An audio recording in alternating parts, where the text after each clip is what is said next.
Hello and welcome to the first episode of Election R&D Dialogues. My name is Erica Maldonado Singh. I'm the Community Engagement Manager at the USC Dornsife Center for the Political Future. From now through November, this series will focus on the critical moments leading up to the 2020 election. It's hosted by the center's co-directors, Bob Shrum and Mike Murphy, and is in partnership with the USC Dornsife College of Letters, Arts, and Sciences. We welcome your questions and ask that you submit them using the Q&A box at the bottom of your screen. Now it's my pleasure to introduce your hosts, though they need no introduction. Bob Shrum is a veteran Democratic strategist who's worked on John Kerry and Al Gore's presidential campaigns and Senate campaigns for Joe Biden and Barbara Mikulski. He's the Carmen and Lewis Warshaw Chair in Practical Politics, and he's a director of the Center for the Political Future. Mike Murphy is a Republican strategist who's worked on 6 presidential campaigns, including John McCain and Jeb Bush. He's a political analyst for NBC News, and he's the co-director for the Center for the Political Future. Mike, I'll let you take it away. Well, Erica, thank you. Well done, and welcome everybody to our R&D dialogue here. We're very excited about this today. I'm going to start with a quick housekeeping explanation because we have a fellows program at the USC Center for the Political Future that we're very proud of, zeroed in on practical politics. You know, everybody, it's kind of funny, everybody has an opinion about politics because almost everybody rightfully votes. It's kind of like college football. Everybody could be the coach, but it's the people who've really done it who have a lot to teach. So what we do at the center every semester is bring in 2 to 3 fellows who've really lived a life in politics on either side, be it in journalism, government, elected office, to meet with students, to lead seminars, to be at our panel discussions, and frankly contribute a tremendous amount. And we are so excited about the coming fall semester. We've got an outstanding allocation of fellows. We're kicking the whole thing off here on Zoom with these digital dialogues while we deal with the coronavirus struggle. So I'm going to get to our super special guest today in a second, but first I want to give you a calendar update for 2 other of our fellows who are also going to be doing one of these R&D dialogues. One is Republican Congresswoman Mimi Walters, who represented Orange County from 2015 on, was a real player inside the House Republican caucus. She's a fellow, and she's going to be joining us here on Zoom for a dialogue on June 18th. Also, from California, our former state treasurer and a one-time controller, John Chang, who's a good Democrat and had a long career in California state government in elected office. You got any questions about your taxes in California? He's the guy to talk to. So he'll be joining us as well as a fellow, and we will see him on Zoom on July 16th. Now, all this stuff is on our website, the Center for the Political Future at USC Dornsife, and of course we have a Twitter feed at USC Political Future. Now, our guest today is another one of our star fellows, California Senator Barbara Boxer. Before that, California member of Congress, a huge player in the Democratic Party, a huge player in the U.S. Senate. Now, I'm a Republican, so we didn't agree on many issues, but I can tell you she is an expert Paul, who in a very competitive world of California Democratic primaries was incredibly successful and has an insight like very few do into how the Senate works and how California works. So I'm going to turn it over to my co-director at the Center for the Political Future, a man who is not only famous in politics, but is leading in this time of Zoom calls from home in sweatpants, a personal crusade to save the American necktie industry. With that, I'll turn it over to my friend Bob.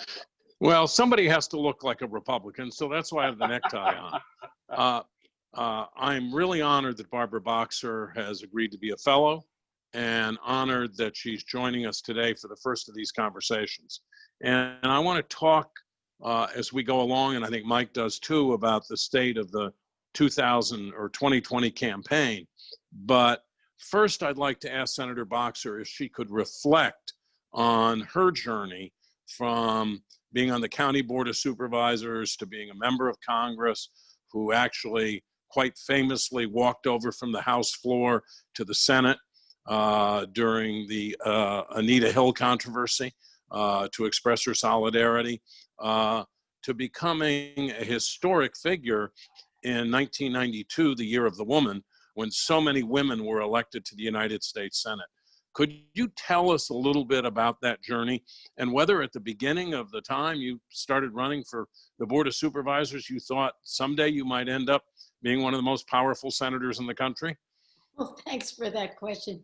And Mike and Bob, it's just great to be with you. I'm so excited about teaching. You know, I think if you ask most people who have kind of made history in one way or the other, what they thought about at the time, they didn't think about that. I mean, for me, it was just nothing that was planned, Bob. It was, you know, I grew up in a very middle-class apartment house in Brooklyn, New York. I lived 6 blocks from Ebbets Field.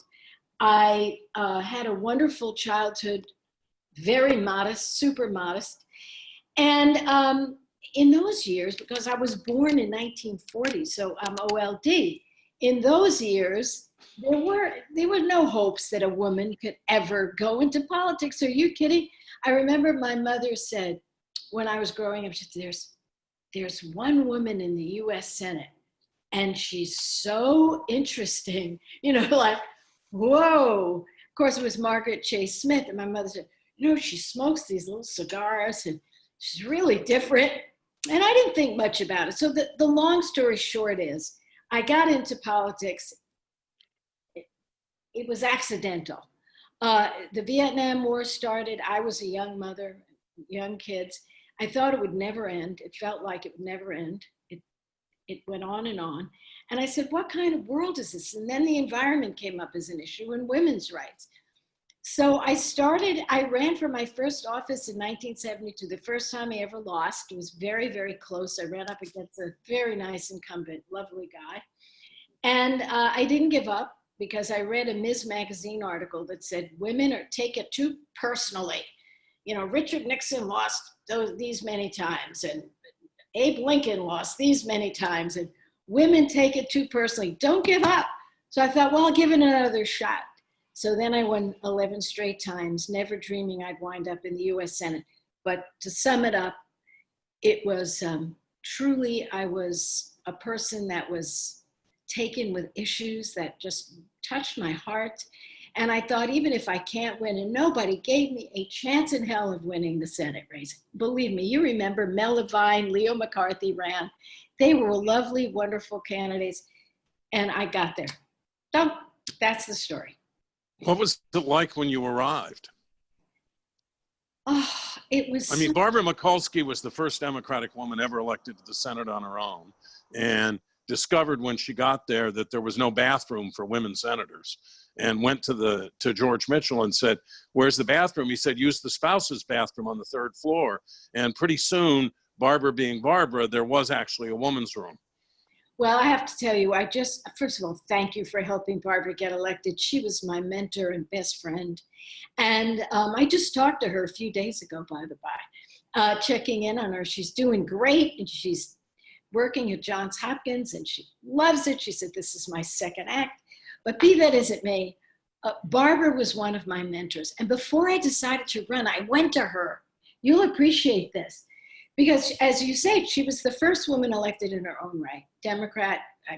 I served with her in the House. I loved her.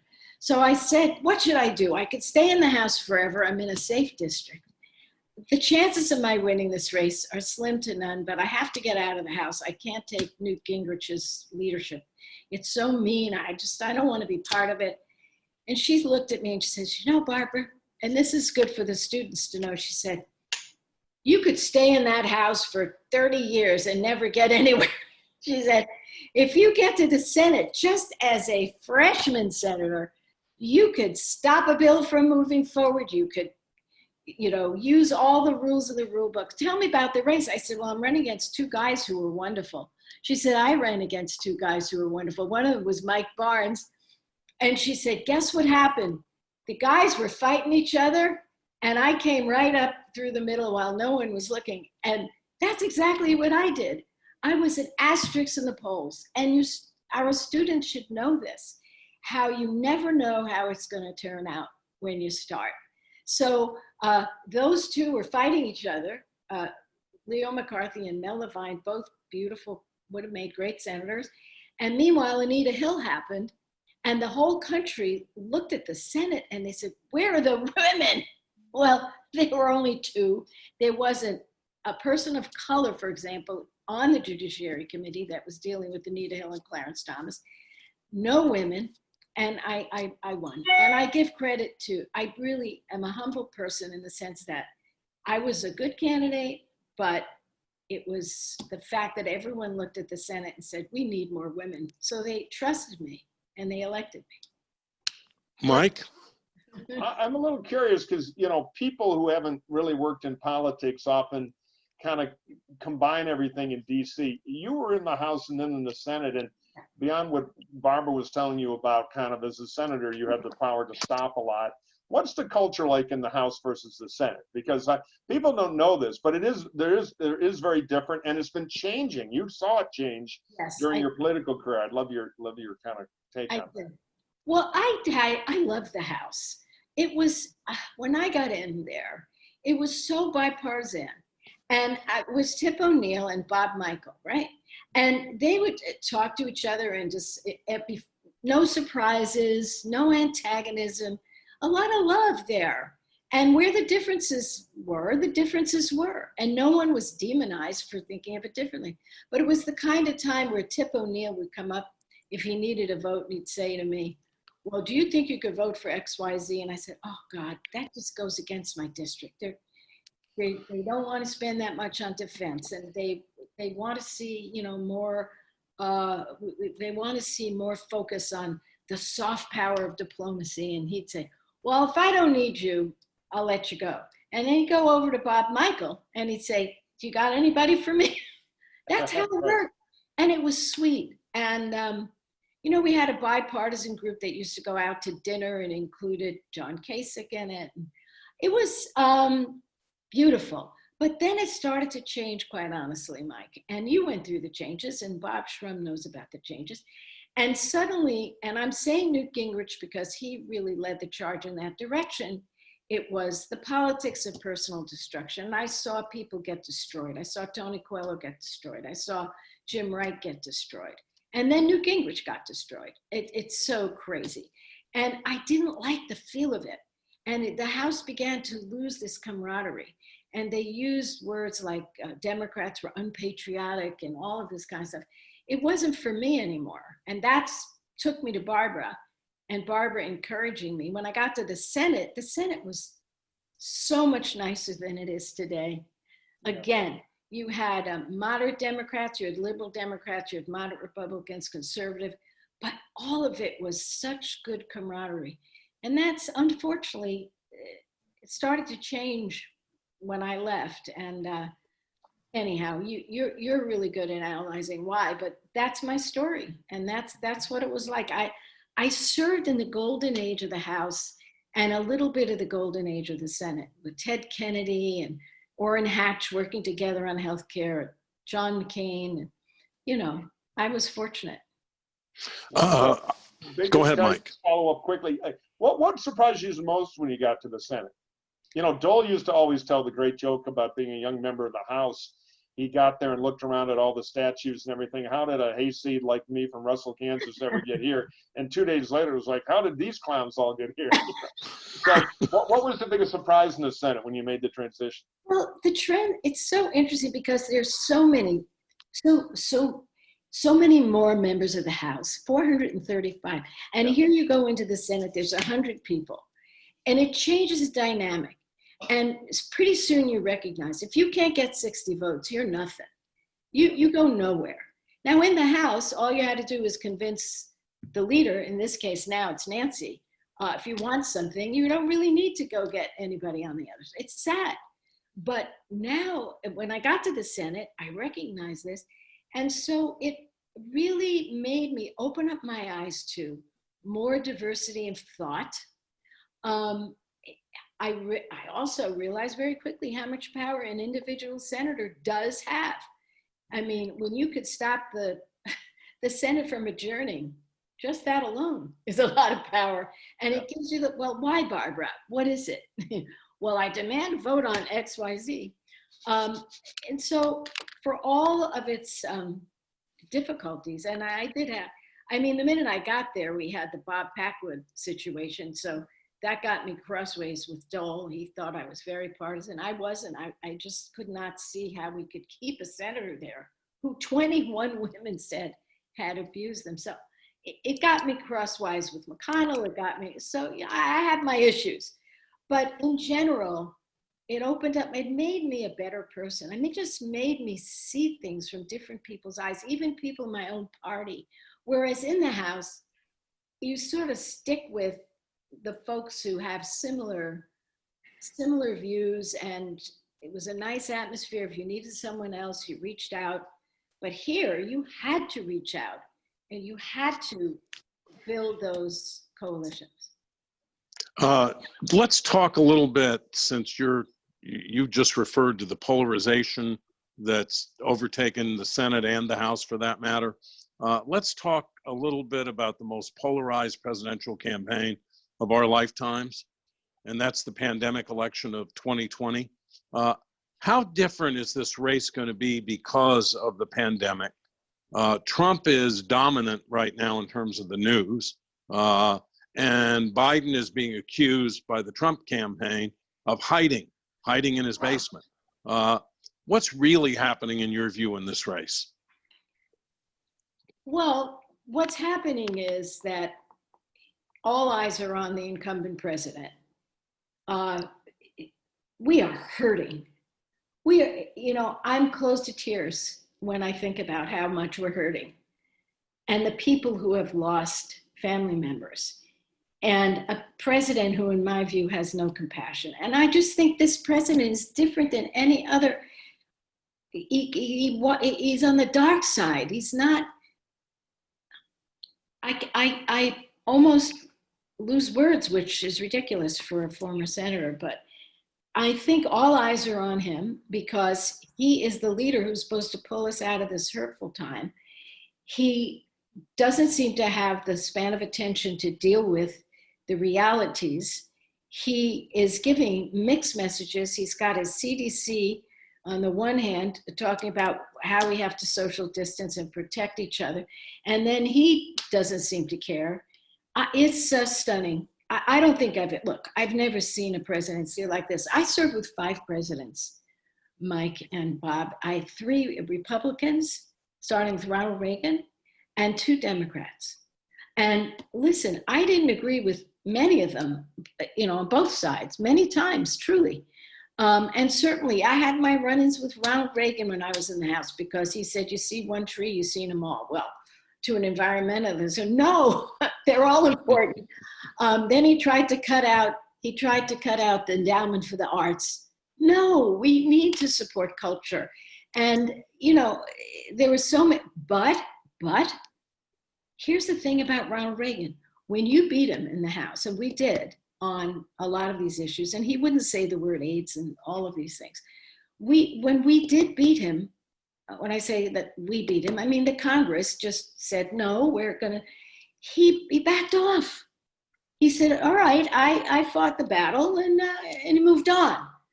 And with this guy, it's a grudge over every single thing if you don't look at him straight in the face. So this is something I've never seen from a Republican, and every Republican, from whether it was W or his dad or Reagan, in a crisis, they were leaders. They had one thing they wanted to do, as did Clinton and Obama: unite the country.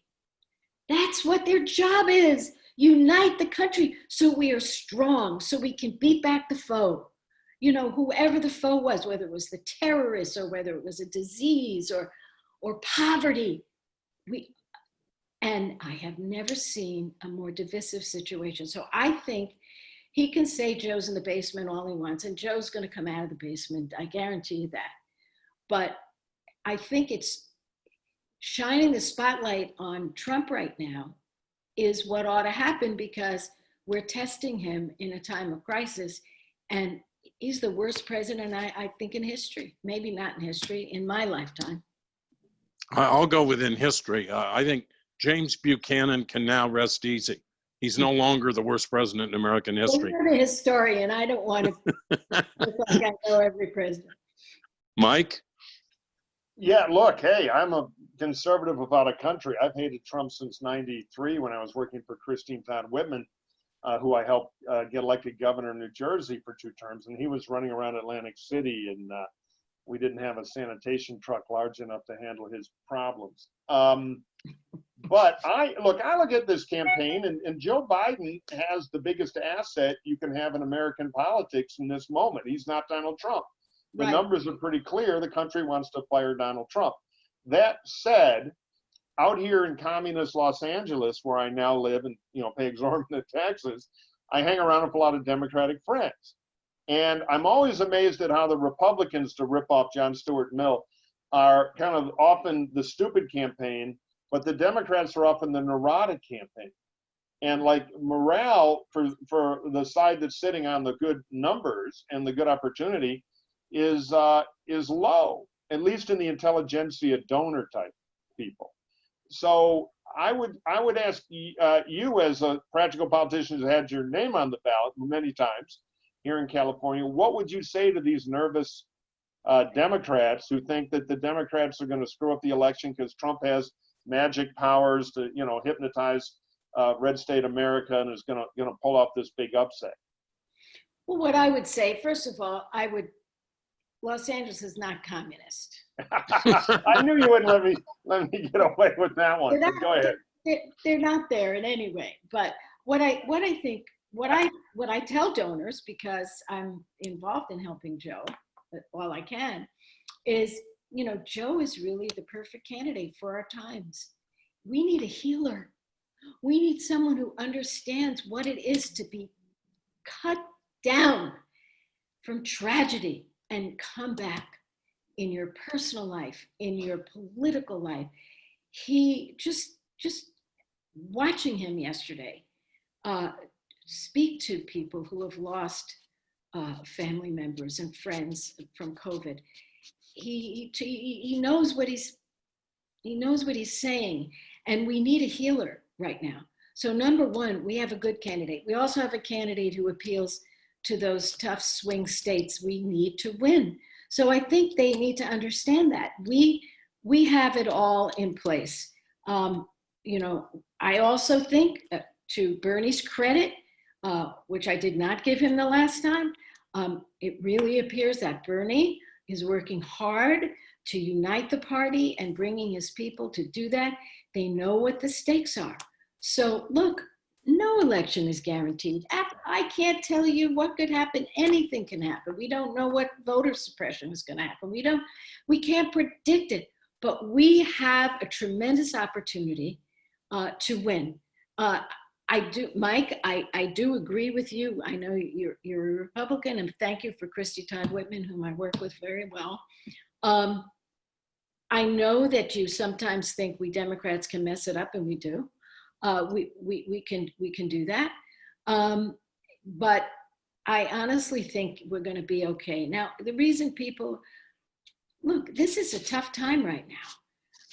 As a politician, I could tell you how much I loved going on the trail, And my husband would go with me, and he never got involved that much, but he loved watching me because I just get infused when I'm with a crowd.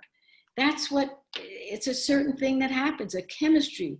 You can't do it from your in Zoom. I mean, Trump's finding out he can't do it. So it's very hard. But I do think if you look at where we are, I'd certainly rather be us than them. And my last point is, I put a lot of stock in the Republicans. I think you're one of them. I don't know, that formed that Lincoln Club. Are you one of those?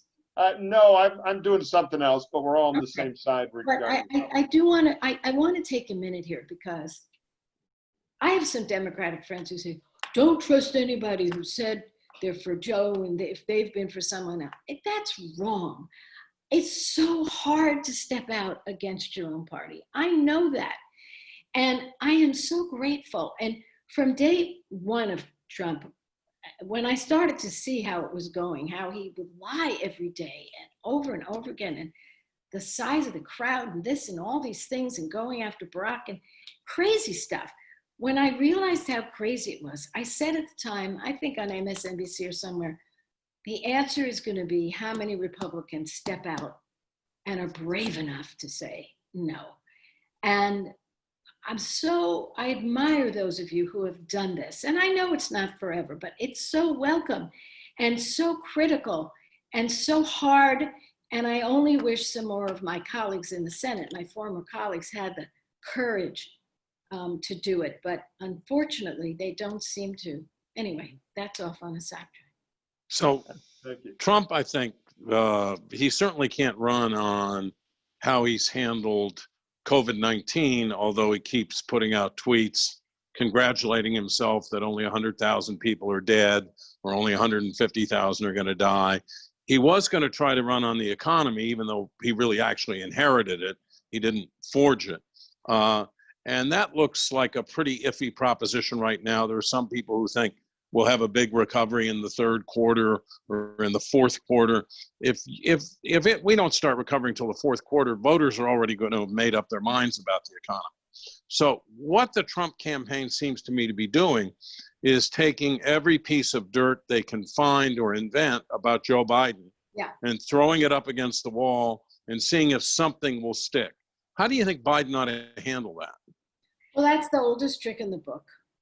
And you're all been through all this. And I've been through so many 11 campaigns, and I've done Oppo research and see, you can't be stupid.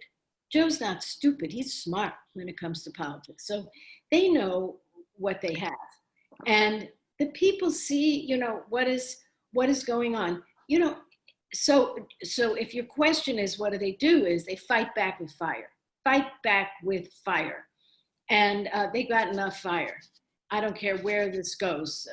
And I don't even want to talk about some of the personal issues or any of these things, or even the kids. You want to go talk about what Hunter did? He worked as a lot. Let's talk about what these guys have done and are doing, and all of that. But you know what? There's one graph I saw the other day. Correct me if I'm not giving it exactly right, but this is the graph. When we discovered, I believe it was the first case of coronavirus was the same day that South Korea discovered the first case. Now, go forward, and so same day, and even accounting for the different size of the countries we could put that measure in, they have now about 250 deaths, and we have 100,000 deaths. Why? This guy fiddled while Rome burned, and he fiddled hard. And why did he fiddle? Because he didn't want the market to go down. He's so, what I don't want to use a really rude term, but he's not, he doesn't have his feet on the ground. He said, oh, the market will go down if I say something. So instead it compliments China and does nothing. And we lose people day after day after day. That's murder. I mean, as far as I'm concerned. And if you know this thing, in his own person, Peter Navarro, who he supposedly trusts, told him this is a disaster. And he did. Oh, I don't remember seeing that memo. So I just think in terms of negatives you can throw around, Joe will have enough negatives. He doesn't like to. It's not his style, but he'll have to. And I know that people around him are not dumb. They're going to know. Well, it's kind of fascinating because it'll be the most negative campaign in history, I suspect. Mike, you look like you're anxious to say something. No, I just, I think Biden has a better chance of winning. My hand is still sore. I wrote a $500 check to Biden. For me to do that to a Democrat, I had migraines for a week. But, there's no other choice if you believe in the rule of law. And I know Joe and I like him. He's just, and believe me, they could have done worse. There's more where that came from. Yeah, my wife, believe me. There you go. She was on a Biden fundraising Zoom thing today and suggested more caffeine for the candidate. And she's a loyal thing. And look, I don't want to be one of the Democratic bedwetters, but the Trump campaign has about $185 million more dollars in the bank than Joe's campaign does. Trump has a big microphone that even when he makes a fool out of himself, it's a very big microphone. And if he says Biden is loopy every day for a while, it's like George Lakoff, the great political scientist, whose son is an esteemed member here at USC, who says, don't think of it now, I'm thinking of an elephant. So Biden's loopy 100 times. So, you know, I'm generally a believer in the Republican school of campaigning, which is, you know, kill, kill, kill, go, go, go. And I'm kind of waiting to see that. And I can feel the horses bucking, which is, this is a long setup to my question, which is why, even though like a lot of political consultants, I believe that the vice presidential choice as a voter thing is massively overrated, but it does say something about the candidate. And in Biden's case, because of his advanced years, that will be a big signal about government in the future, et cetera, et cetera. So I'll ask you, who do you think, and I'll ask you for your first and second choice, to kind of create a field here, or top two that are most interesting to you. So I don't try to, unless you want to, pin down on one person, but who would you pick if you were Joe Biden? I'm so not going to put the names out there. You've been in politics. I just did an interview with Politico. Here, let me put it this way. Joe is going to pick someone who he feels comfortable with. He's going to pick someone who is a generalist, because if you, I just reread a portion when Barack Obama interviewed Joe for the job, and Barack said to him, well, how do you see the vice presidency? What issues do you want to take on? And Joe answered me, said, every issue. I want to be the last person in the room when we're talking about everything. So I think he's going to look for someone with that ability, one that he feels he can totally trust, one that he feels he can turn to for good advice on all these issues. I want to see someone who is smart and who is compassionate and who's a healer. I want to see a healer. And it could be someone truly in office now, or it could be someone outside the box too. How do you feel? Let's just say there's some fabulous, and I'm for a woman, of course, on the ticket. It's going to be a woman. I'm for a woman of color on the ticket. Let's say it's a physician who spent her life in public health. I'm thinking outside the box. It doesn't have to be one of these fabulous House members or Senate members, but there's plenty of those and plenty in state government to choose from. So, but truly, I would never really tell Joe who to pick, but I think he should follow the rules that he set for who he wants. Someone who's a pal, who's a partner, who you can turn to on foreign policy, you can turn to on anything and get opinions. And once the decision is made, be loyal, because that's what it's about. Do you think that he also ought to give some consideration to who can help him, either in some of the critical states Hillary Clinton lost the last time, or with some of the demographic groups who didn't turn out in the same numbers for Clinton that they turned out for Barack Obama? Yes, I do think so. I think he lays out the people, and then he says, these 6 are amazing, but this one's from a swing state, for example, Florida. This other one's from a swing state, Georgia. I don't know which states he's going to go for. And look, and to get back to Mike's point, we need 270 electorals. I'm not worried about winning the popular vote. We've been there and done that quite a bit. Yeah, I know. By millions. This whole electoral college is just, there ought to be a whole course on it at USC about what the hell. But be that as it may, it is what it is, and this is not going away. So yes, your question is right on target. If you pick someone from a blue state, it doesn't really gain you anything in terms of the electoral vote. And I agree with Mike, it's going to be close. I don't care what anybody says because of the way we're structured. So yeah, I would give consideration to what do they bring me in terms of a swing state or philosophy or, you know, like that. Or demography.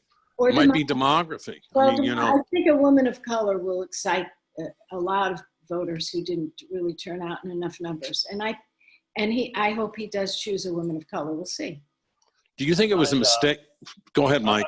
No, I'm going to make Bob's head explode in real time for the 12th time by explaining to him the obvious choice for government is Gina Raimondo, the best Democratic governor in America, who rescued Rhode Island from bankruptcy. And with the cost of this pandemic, we're going to need some of those skills. It's not a big political win, but it screams competence, which should be one of Biden's ace cards against Trump. And Biden's going to need somebody to take the front line on domestic policy and say no once in a while, which is why the public employee unions don't like her, because he's going to deal with all kinds of fiscal problems. So I don't think she'll be picked, but from a government point of view, I would say she ought to be picked. Well, I know She won't. on the list. Go ahead. She's on the list, as she should be. The beauty is it's going to be a long list. It's going to be a long list. And that says a lot about my life. When I got to the Senate, they said, "You're the woman. We tripled our numbers." This is true, from 2 to 6. And there were 94 guys. You know, it's been a very long struggle. Yeah, it's been amazing. I keep telling Mike that I think Gina Raimondo probably won't get picked, but when he gives his reasons for picking her, you know that he may be a never Trumper, but he really is a conservative Republican. Right. I think That's right. And that's fine. And so we appreciate your, you know, and I hope if he picks her, you'll become a Democrat. Oh, let's not go crazy. I'll be right back and on the other side. But There Bob, you go go. ahead. So forget it. so. I'm going to ask you one last question, then we're going to turn this over to the audience. Sure. Do you think it was a smart decision and the right decision for Biden to announce way in advance that his running mate was going to be a woman? You know, I can answer that either way. I think by doing it, it was a very important and courageous thing to do. And then you don't have the battle over, should he pick a man, should he pick a woman? So it was leadership. I like it. It was leadership. You know, if you're not a leader, you stay in the corner. Oh, I'm open to everybody. I like it. And I have to say, just as a Democrat, a very proud Democrat, knowing my party is flawed, knowing my party gets divided, knowing I'm now considered mainstream when I was the most liberal member when I was there, knowing that, you know, we have our differences. I have to say women have been the heart and soul of the party. People of color have been the heart and soul of the party. And I think there's a point in time when you have to say, we recognize it. Now let's get that enthusiasm level up. And look, if we can just get young people to vote at 50% turnout, and that brings us to, of course, USC. I mean, and the reason I'm so excited about my course, because I want to demystify politics. I want to make people, I realize my whole lifetime in politics, the one nagging thing I was aggravated about, because I'm a problem solver, turnout. I could never, I mean, we did, and I knew in my case, and Mike and Bob as great consultants, you know this is true from different angles. Mark Mellman was my pollster every time I ran for the Senate. And Mark's wonderful.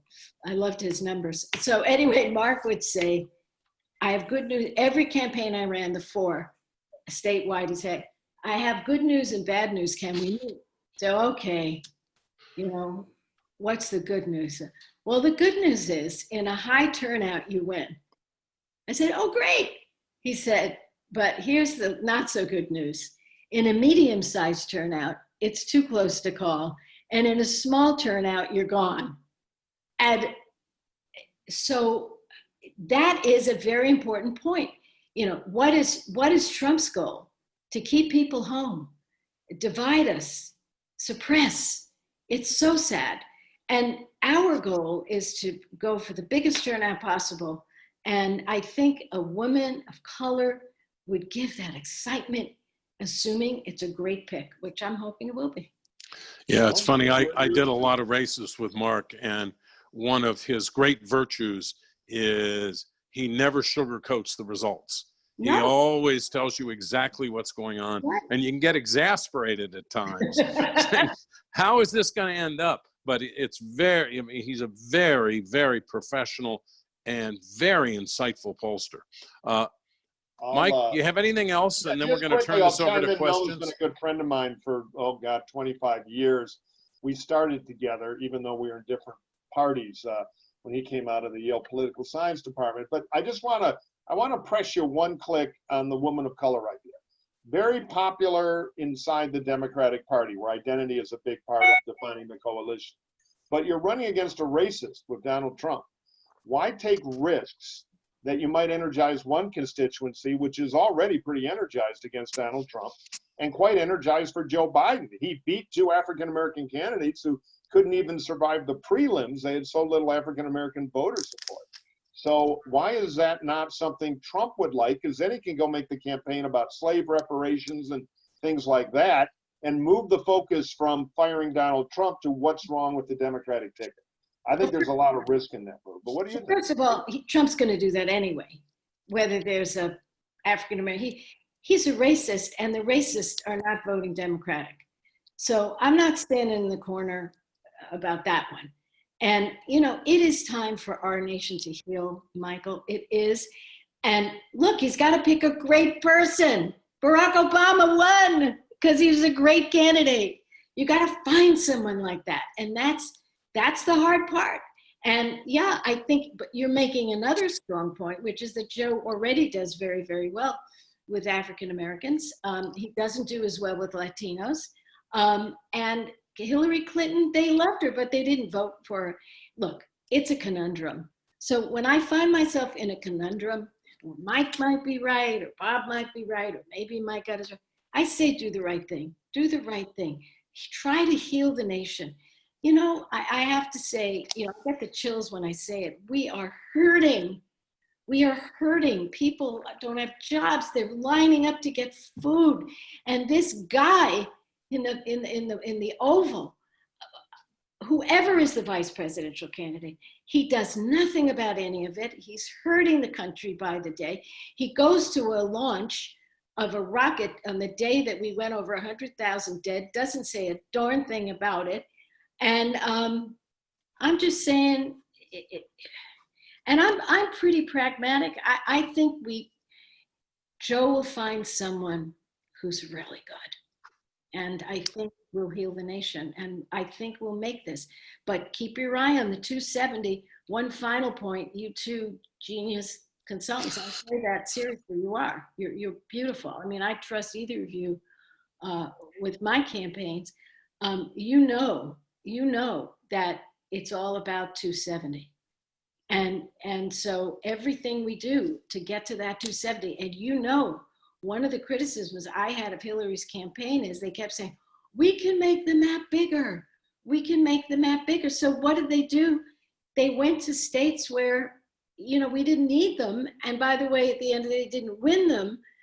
So we've got our work cut out for us. But I honestly do think I would go with Bob when he says we need to excite the Obama base. That was a winning base with an African-American at the top of the ticket. Okay, Erica, I think we should turn this over to you, and you've got questions from the audience. Go ahead. I do, and I'm very impressed that we have many students who I would imagine would have been super just kind of clocked out and enjoying their summer, and they're here joining us, so thank you. So this question's from Devin Patel, and you know, he says he's been a proud supporter of Joe Biden since day one, and he faced a lot of scrutiny from his peers for supporting him. So he asks, how do you recommend Biden change his message to resonate with young voters that were perhaps for Bernie, so we don't have a repeat of 2016? Well, it's a wonderful, wonderful question. I think, I don't think Joe has to change his message, but I think he does need to have more young people as surrogates for him. I think that really matters to young people. And there's some wonderful folks out there at universities and in entertainment and in sports who can help Joe and stand with Joe. And I think Joe needs to stress the things that young people really care about. And Joe is there. He's there on healthcare. He's there on forgiving student loans. He's there on climate change.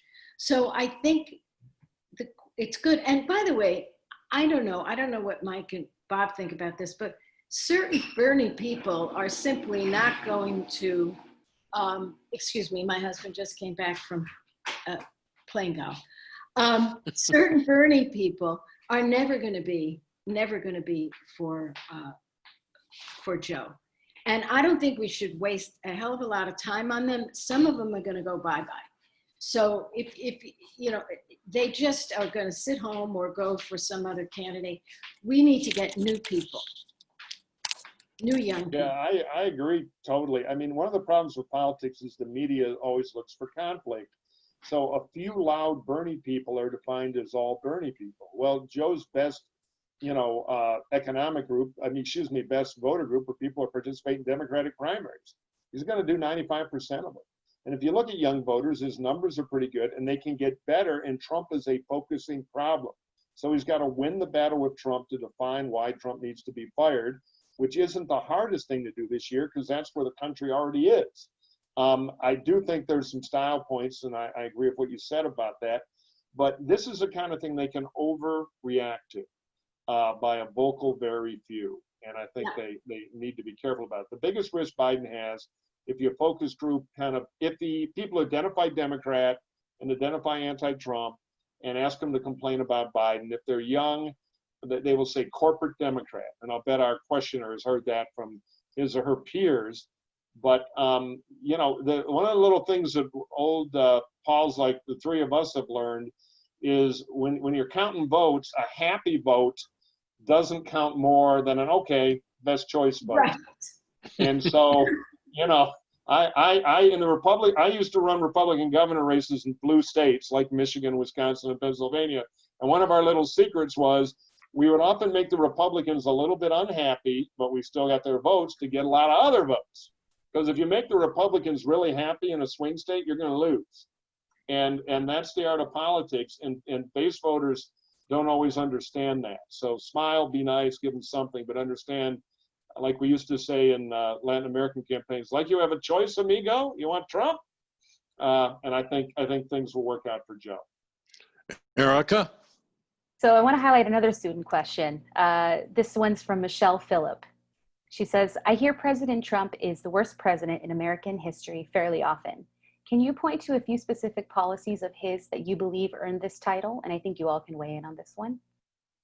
Okay. Well, my start would be, this is the first president in my lifetime who doesn't care about uniting the country and keeps us divided and does it on purpose. And now the latest thing going around is he said something about he tweeted somebody's comments that the only good Democrat's a dead Democrat, something horrific like that, calling a former Republican congressman a murderer, just going after George W. Bush, who did this magnificent video about how we have to come around together around COVID. There is no way that this man, he's in a class by himself because, and I know that Bob and Mike will agree, when you get elected, whether it was United States Senator, where let's say the first time I ran, I squeaked by. I won by about 5 points, but I didn't even get over 50%. So what did I know I had to do? I had to talk to the people who didn't trust me, talk to the people who didn't like what I said or didn't like me. And while not saying anything phony, keeping my own base, but reaching out. Everybody does that, except this guy. And it has had a terrible impact. And we see the hatred on the streets. We see the coming apart of a unified America that pulls together at a time of crisis. We can't even do that now because of him. And, you hear one kid say, well, the president doesn't wear a mask. Why should I wear one? And that's just a metaphor. The president isn't kind to people, makes fun of people, makes comments about people. This is not what we need. So I would say, without going into the politics of his foreign policy, where he's going alone, where America always led, I could go through it chapter and verse of how he has, not brought us together. But that to me is a sin. A leader who cares more about himself than he does about the people, and he wants to keep us divided. Erica? Are you worried that our election will be compromised either by mass voter fraud, foreign interference in elections, or people maybe just being afraid to show up because they're afraid of the coronavirus? This is a question from Kami Akavan. It's a very important question. Unfortunately, I don't want to say I'm afraid. What I want to say is I'm concerned. I would be afraid if we had centralized voting, which, by the way, a lot of people, when you talk about demystifying politics, we have a very good system of voting because it is divided up among the states and the counties. So if you want to rig something, I'm not saying you can't, but it's a lot harder to rig it for a presidential election. What I'm most afraid of is voter suppression.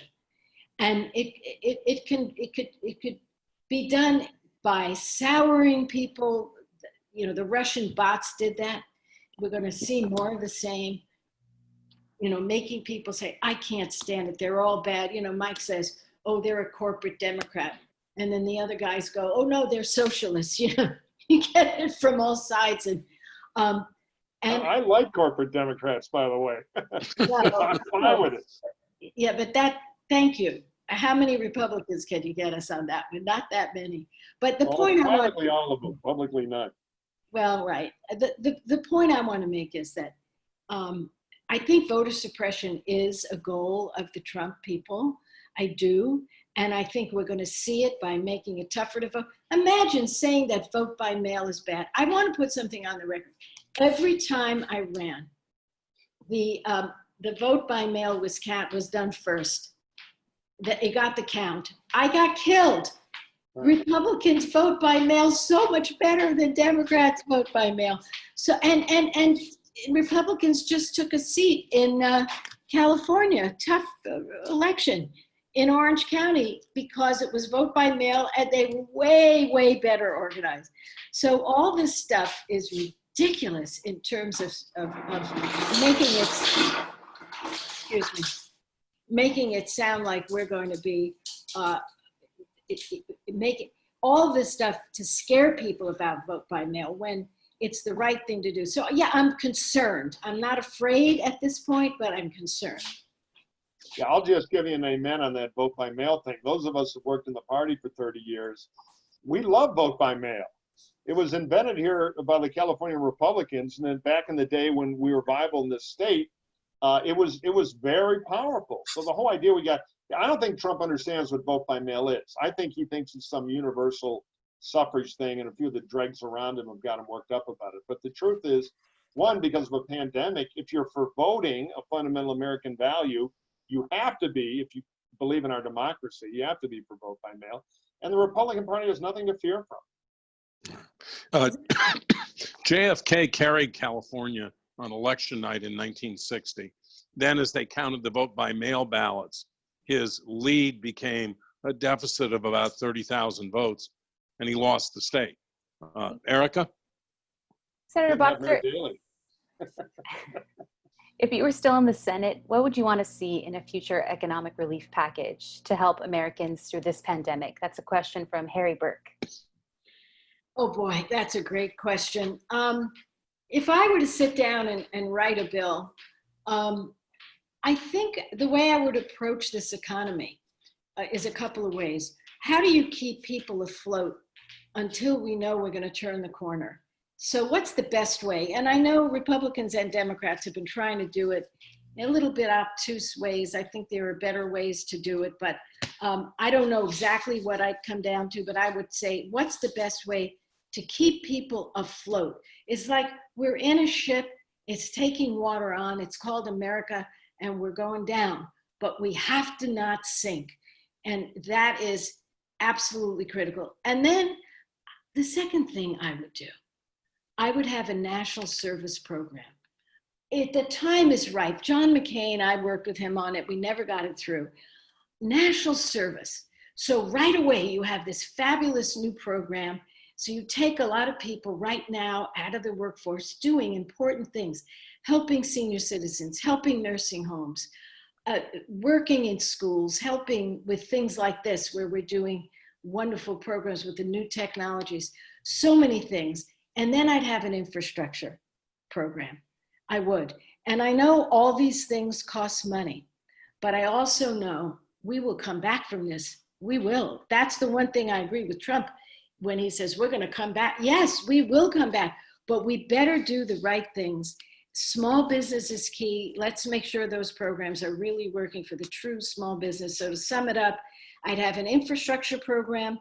55,000 bridges are structurally insufficient, meaning they could collapse, and they need to be fixed. 50% of the roads are in disrepair. I know this because I chaired the Environment and Public Works Committee. So if we have that, we would put millions of people to work for the next 5 years. Meanwhile, we can go to these college graduates now who are suffering. They all have jobs. Now they don't have jobs. I have one in my family. I know what it's like. It takes the air out of your heart. Put them into this national service program. Let them do some great work, build up their resume. We just have to get through this. You know, if it takes another year, whatever it takes. Erica, do we have time for one more quick one? I think we do. This question's from Tommy Nguyen. He says, the recent news of George Floyd and Ahmaud Arbery has shocked the nation. How can the country aim to protect community of colors and help mend the polarizing issue of race?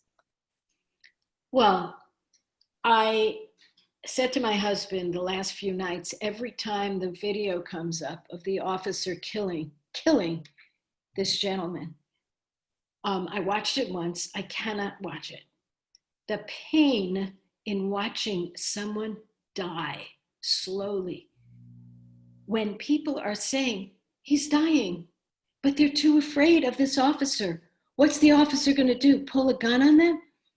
This is heart-wrenching. And as we know, it's been going on. When I first was running for the Senate, we had Rodney King, who said famously, can't we all get along? What is wrong? What is wrong with America that this is happening? I'm very emotional about it. So what can we do about it? I think, I know I've listened to the mayor of Minneapolis, very strong. We have to channel this anger and this heart-wrenching sentiment in the country into a new civil rights movement, because I lived through the first one. It's time for another. We got to get rid of this president. This president is the most polarizing leader. All he could say is it was a sad situation. And when he saw the young man, Arbery, he said, oh, he looked good in his tuxedo. Please, we need more leadership than that. So we need a new civil rights movement. And I would say right now that at least that one policeman, he ought to be charged with murder. The whole country saw it. We saw it. And their own admission is he was accused of passing a bad $20 bill. I don't know. I'm sorry for rambling, but I am very disheartened. And it's another reason for Joe Biden, a healer. Another reason for a ticket that reflects the diversity of America. So, Senator, you weren't rambling. That was very powerful. We're very grateful to you for joining us as a fellow for next semester. We're very grateful to you for today, and on future election R&D broadcasts, people will be able to see you again. Erica, do you want to wind this up? Yes, definitely. Thank you all for joining us. Please join us next Thursday, June 4th at 12 p.m. Bob and Mike are hosting a Dornsife dialogue on the political, social, and engineering implications of misinformation on social media during the pandemic. That's Thursday, June 4th at 12 p.m. And please visit our website to subscribe to our weekly newsletter so you can never miss a future event. Follow us on our social media channels and subscribe to our podcast. We'll be live streaming these chats on our Facebook page, and you can find all videos on our YouTube channel. Mike, you have a last word? No, just follow us online. A lot more programming again. Senator, thank you for joining us today. Thanks, Mike. Thanks, Bob. Thank you. Thank you. Thank you all.